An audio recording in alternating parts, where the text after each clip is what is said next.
사랑하는 여러분, 오늘 우리의 삶을 잠시 멈추고 기도라는 깊고 신비로운 여정에 대해 함께 나눠보고자 합니다.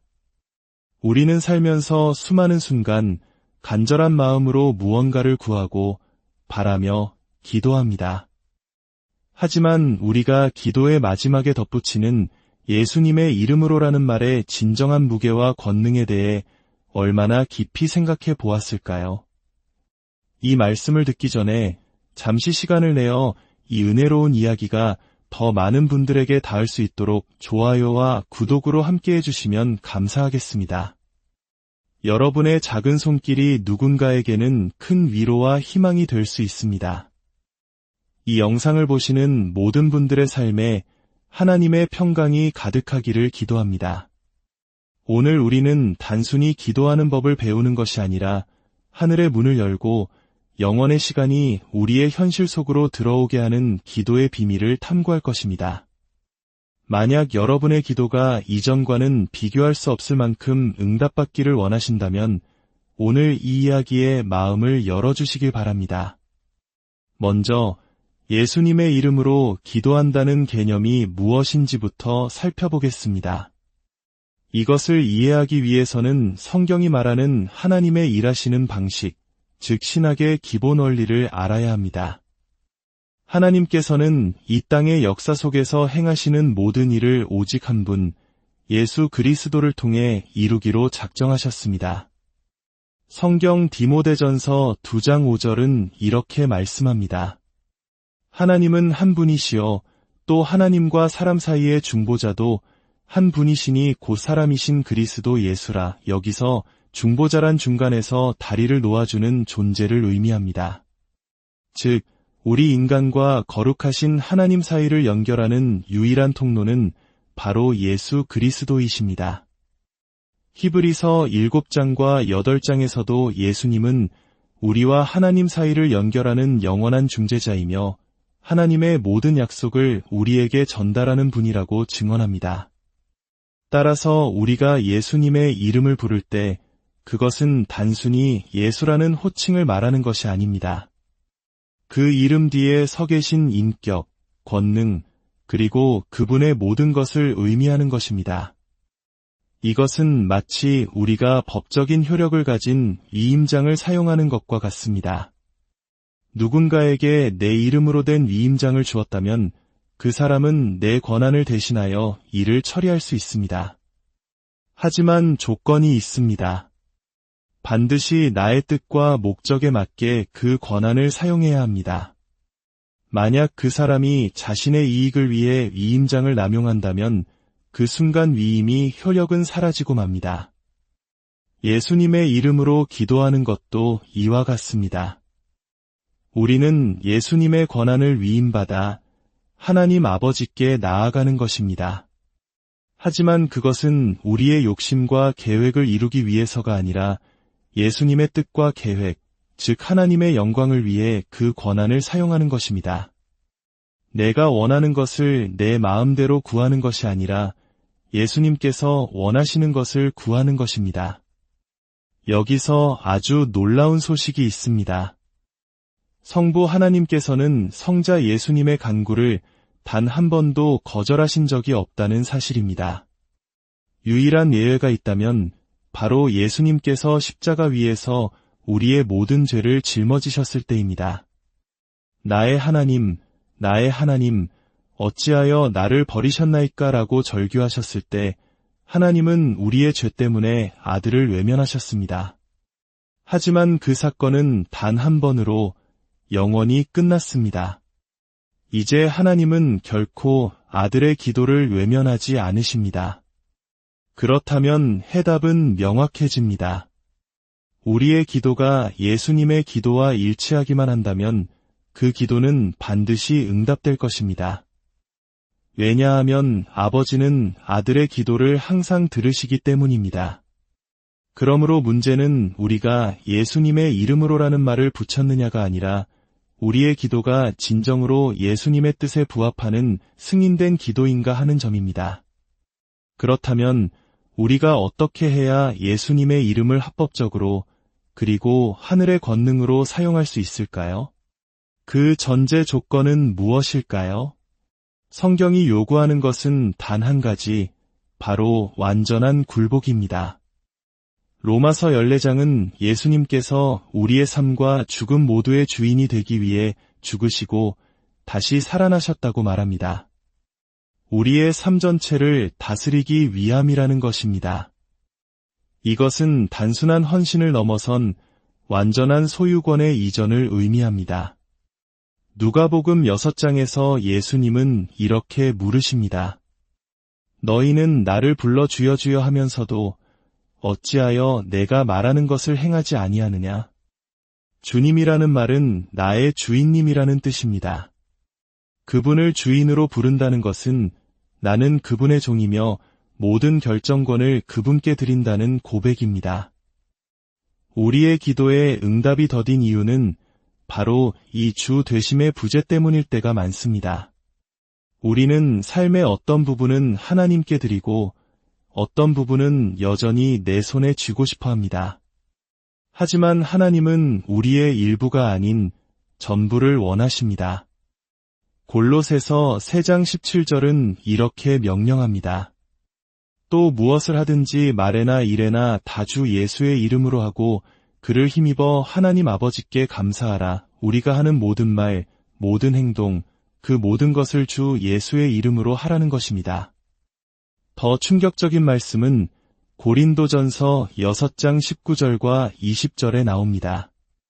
여러분은 여러분 자신의 것이 아닙니다. 값으로 산 것이 되었으니 이 말씀은 우리의 정체성을 완전히 뒤흔듭니다. 우리가 그리스도인이 되는 순간 나에 대한 소유권은 더 이상 우리에게 있지 않습니다. 예수님께서 십자가의 보혈이라는 값을 치르고 우리를 사셨기 때문입니다. 그러므로 내 인생을 내 마음대로 계획하고 이끌어 가겠다고 말할 수 없게 되는 것입니다. 이 소유권을 기꺼이 포기할 때 비로소 우리는 기도의 권능을 체험하게 됩니다. 하나님께서 우리의 삶에 개입하시는 것을 목격하게 됩니다. 골로새서는 이 원리를 가정생활과 직장생활에까지 적용합니다. 남편으로서, 아내로서, 자녀로서, 아버지로서, 심지어 직장인으로서 일할 때조차도 우리는 각자의 상사를 위해서가 아니라 주님을 섬기듯 해야 한다고 말합니다. 내일 아침 출근하는 것조차 예수님의 주되심 없이는 의미가 없는 것입니다. 하나님께서는 우리의 삶 전체를 원하십니다. 여러분이 하늘의 문이 열리는 것을 보고 싶다면, 하나님의 권능이 여러분의 삶에 나타나기를 원한다면 더 많이 굴복하십시오.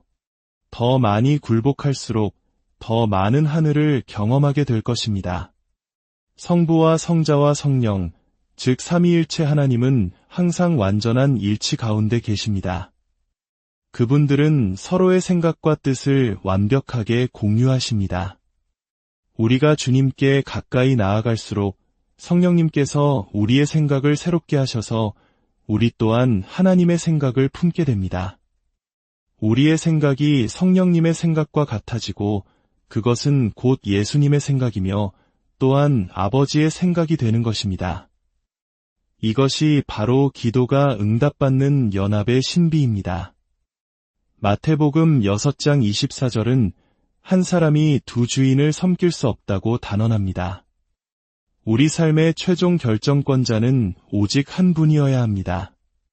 그분은 우리의 남성성, 여성성, 결혼생활, 직장, 재정, 심지어 여가 생활까지도 다스리시고 통치하기를 원하십니다. 역사의 개입을 원하십니까? 그렇다면 기꺼이 당신이 예수 그리스도께 속한 자임을 세상에 드러내십시오. 사람들은 당신이 크리스천임을 알아야 합니다. 당신의 믿음에 대해 변명하거나 부끄러워해서는 안 됩니다. 환난날에 그의 이름을 부른다는 것은 이미 당신이 사람들 앞에서 그를 주로 시인했음을 의미합니다. 로마서 10장은 입으로 예수를 주로 시인하며 믿으면 구원을 얻으리라고 약속합니다. 주님은 자신을 시인하는 자들을 건져내시겠다고 말씀하십니다. 요한복음 14장에서 예수님은 이렇게 약속하셨습니다. 너희가 내 이름으로 무엇을 구하든지 내가 행하리니 이는 아버지로 하여금 아들로 말미암아 영광을 받으시게 하려 함이라. 내 이름으로 무엇이든지 내게 구하면 내가 행하리라. 여기서 기도의 중요한 비밀 하나를 알려드리겠습니다. 여러분이 온전히 굴복한 상태에서 예수님의 이름으로 기도할 때 하나님께 이렇게 말씀드려 보십시오. 하나님, 이 기도를 들어주시면 하나님께서 어떤 영광을 받으실 것입니다. 하나님은 당신의 이름이 위대해지고 당신의 영광이 드러나는 것을 기뻐하십니다. 우리의 기도가 그분을 영화롭게 하는 통로가 될 때 그 기도는 강력한 힘을 갖게 됩니다. 하지만 때로 우리의 간절한 기도가 즉시 응답되지 않을 때가 있습니다. 우리는 오랫동안 기다리며 지치기도 합니다. 예수님의 이름으로 드리는 합당한 기도와 그 응답 사이에 시간의 간격이 존재하는 이유는 단 하나입니다. 바로 준비를 위함입니다. 하나님께서 응답을 위해 무언가를 준비하고 계시거나 혹은 우리가 그 응답을 받을 수 있도록 우리를 준비시키고 계시거나 또는 그 둘 모두를 준비시키고 계시는 것입니다. 이스라엘 백성이 이집트를 떠나 약속의 땅까지 가는 데는 한두 달이면 충분했습니다. 하지만 그들은 무려 40년 동안 광야를 헤맸습니다. 광야라는 준비의 시간을 통해 그들을 훈련시키시려는 하나님의 뜻에 굴복하지 않았기 때문입니다. 안타깝게도 우리 역시 불순종과 미루는 습관으로 인해 이 준비 기간을 스스로 연장시킬 수 있습니다. 하나님은 1년의 준비를 계획하셨을지 모르지만 우리의 완고함 때문에 25년이 걸릴 수도 있는 것입니다. 야고보서 5장은 믿음의 기도가 병든 자를 구원하고 죄의 문제를 다룬다고 말합니다. 이것은 육체적 치유와 영적 치유가 깊이 연결되어 있음을 보여줍니다. 많은 경우 우리의 기도는 육체적이고 물질적인 문제에만 초점을 맞춥니다. 더 많은 돈, 더 나은 건강, 새 차, 새 집을 구합니다. 물론 이것이 잘못된 것은 아닙니다. 하지만 우리는 종종 우리의 영적인 문제, 즉 죄와 불순종은 그대로 둔 채 물질적인 축복만을 구하려 합니다. 하나님, 저의 반역은 건드리지 마시고 축복만 주십시오. 하지만 하나님은 그런 방식으로 일하지 않으십니다. 그분은 우리의 물질적인 필요를 채워주시길 원하지만 그보다 먼저 우리의 영적인 상태를 다루기 원하십니다. 영적인 문제가 해결될 때 육체적인 문제 또한 제자리를 찾게 되는 경우가 많기 때문입니다. 오늘 이 말씀을 통해 여러분의 기도가 단순한 요청을 넘어 하나님과의 깊은 교제로 그분의 뜻을 이 땅에 이루는 통로로 변화되기를 소망합니다. 우리의 삶 전체가 주님의 주되심 아래에 놓일 때 우리의 기도는 더 이상 공허한 외침이 아니라 하늘의 권능을 이 땅으로 가져오는 통로가 될 것입니다. 여러분의 삶이 주님의 이름으로 드리는 하나의 위대한 기도가 되기를